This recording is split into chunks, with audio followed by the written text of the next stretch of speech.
আজকে শেষ করতে পারবে? কাল তো ষষ্ঠী, এখনো তো কত কাজ বাকি তোমার। পারবো পারবো, পারতেই হবে। আজ তো সারা রাত জেগেই কাজ হবে। সারা রাত একটুও ঘুমাবে না? না, তবেই না আসবে মা মরতে।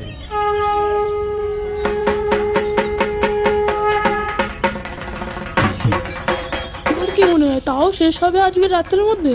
দেখ কত বাকি। আরে তুই এত চিন্তা করিস না তো, একটা গল্প বলি শোন। কি গল্প রে? তুই জানিস আমি আগের জন্মে কি ছিলাম? কি ছিলিস? দুর্গা মায়ের সিংহ ছিলাম। কি বলিস, সত্যি? হ্যাঁ রে, আমি নিজের চোখে অসুর বধ দেখেছি। কি বলিস রে? দেখ ভালো করে ওখানে সিংহটাকে, আমার মতনই দেখতে লাগছে না? দাঁড়া ভালো করে দেখতে দে।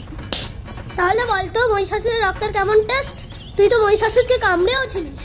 দেখ চন্নু, তুই বিশ্বাস না করিস করিস না, কিন্তু মাঝখান দিয়ে কাঠি মারবি না একদম। মা দুর্গা দেখছে কিন্তু তুই আমায় চাটি মারবি, তাই না পল্টু? ঠিক বলেছিস। আর তুই আমার কথায় বিশ্বাস করিস না বলেই তোকে প্রতিদিন কান ধরে দাঁড়াতে হয়। ঠিক বলেছিস, মা দুর্গা ওকে পাপ দেয়।